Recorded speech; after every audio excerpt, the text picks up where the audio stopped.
We all understand the type of climate that we're dealing with. We're dealing with multiple offer situations. I'd love to know sort of what's your why? What makes you tick? Why are you so successful? Have a dialogue with your lawyer. Have a dialogue with your agent. Both sort of passionate about sort of what we do. Again, vet your agent to make sure that they're experienced and they're local. I like that idea. No excuse to miss it on Saturdays from 8 to 9. That's right. WBZ. And now, the show that gives you the latest and most relevant housing market news. Real Estate Radio Boston with financial expert Rick Shearer and legal professional Ali Alavi.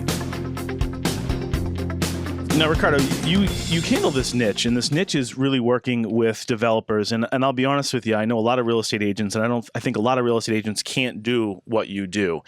Tell us how you got involved with developers, and why are you so good at it? Well, I don't know if I'm so good at it, but what I did make, you're doing a great job. I did make it was a concerted effort from day one. I said, I want to do new construction. I happen to like design. I love design. I love the arts design in general.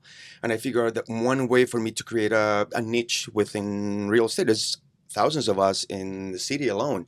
So I had to create something that was my own kind of like story, my own little vibe, my own little niche. And I figured out that new construction was something that was interesting to me because I do love the whole creative process. The way that I approach new construction is more as a creative process than just a real estate process. So I am involved from everything. In the very beginning, I will even help design the kitchens and the bathrooms. I have entire buildings that I was part of designing every single aspect to it. And you love that. I can tell the passion. Love that. Yeah. No, I totally love it. But as buildings have become more often and larger, then I don't have the time to do it. But I still work very closely with the interior designers, with the architects. Like I literally take my clients from A to Z. If they tell me I have this building, I look at it, I say, okay, we should do this kind of schedule, these types of units. This could be the architect you should work with. This should be the interior designer you should be working with.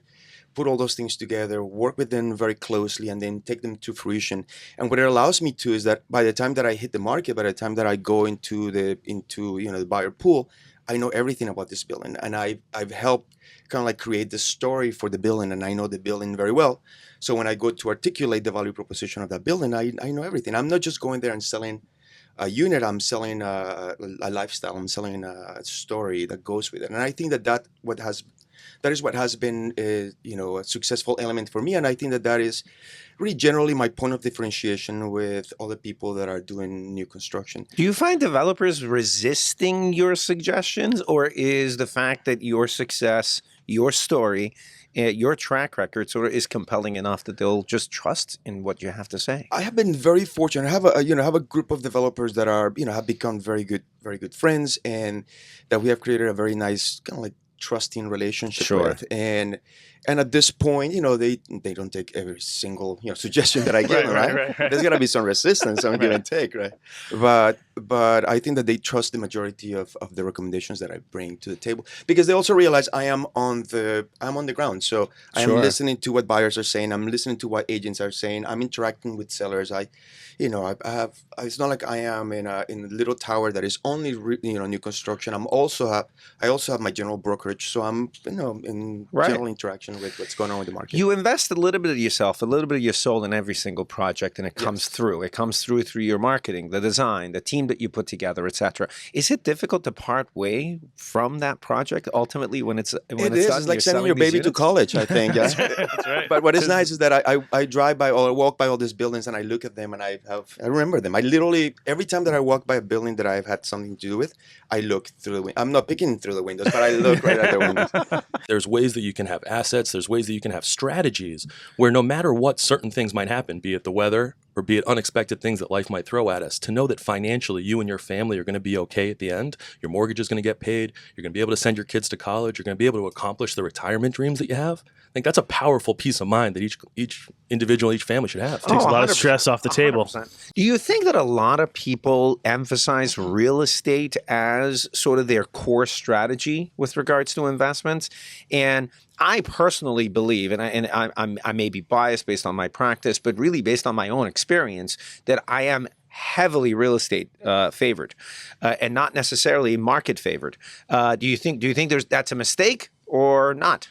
I think without giving out any blanket advice across the board, I think what I would say is on a case-by-case basis, I'm working with a lot of folks who definitely have a fair amount of real estate assets, and they see that as an incredible positive thing for their future and their outcome, both from a appreciation standpoint, from a tax write-off standpoint, from a cash flow standpoint down the road as well. So there's a lot of positives to it.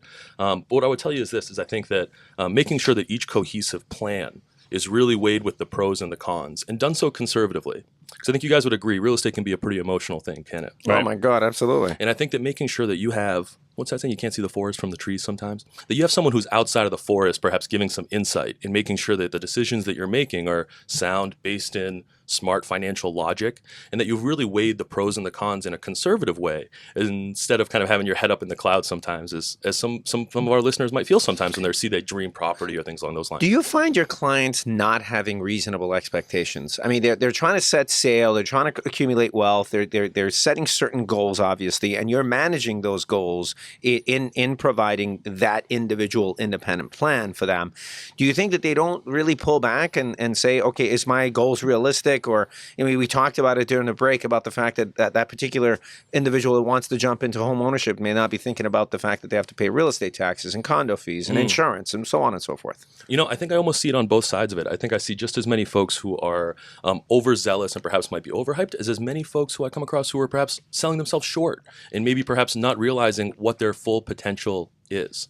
And I think what's really special is to be able to, as I mentioned earlier, have a professional, have a team around you, help you build a plan where you can stress test different strategies and really see for yourself what makes sense for you. Because there are definitely some instances where perhaps home ownership and right away might make the most sense. Maybe it's a delay down the road, or maybe it's moving from a starter home to another. We talked to Ricardo Rodriguez earlier, and he talked about the fact that the mere fact that he was voted best of Boston and the fact that finally a real estate agent after 15 years is being recognized in the city of Boston as being best of is not just speaking about him and his legacy, but really we're talking about globally about what's going on locally with all the real estate agents. And that's exactly what you're talking about.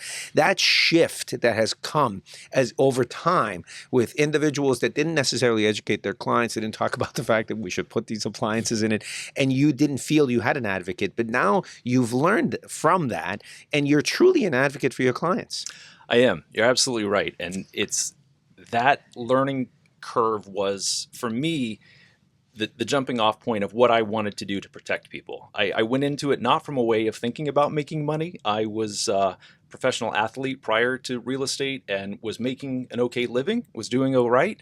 So I didn't go into real estate thinking this is easy. I went into it to say I can do a better job for people. Right. And holding their hand through the whole qualification process, helping them get a mortgage, putting them in touch with the right people for home inspectors, designers, and your point about the industry, I think, getting better.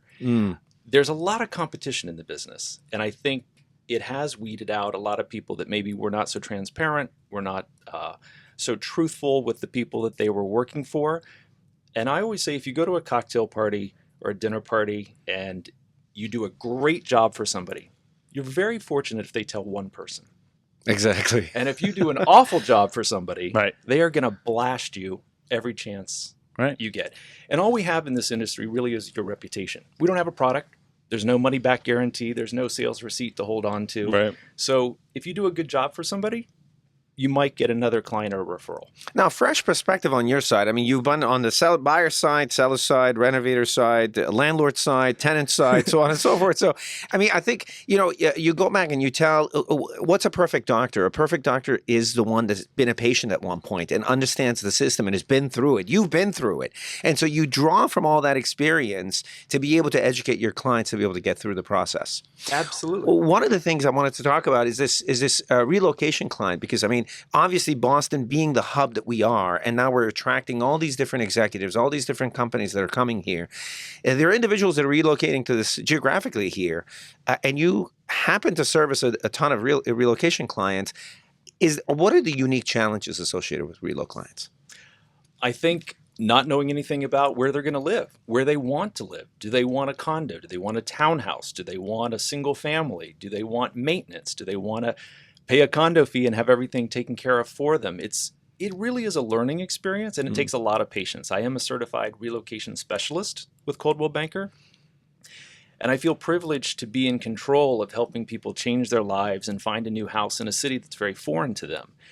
Boston has a lot of neighborhoods. And when people say, I want to live downtown, you have to sort of break that apart and say, do you want to be by the water? Do you want to be in Beacon Hill? Do you want to be a little more artsy, perhaps, and be in the South End? There's a lot of different challenges.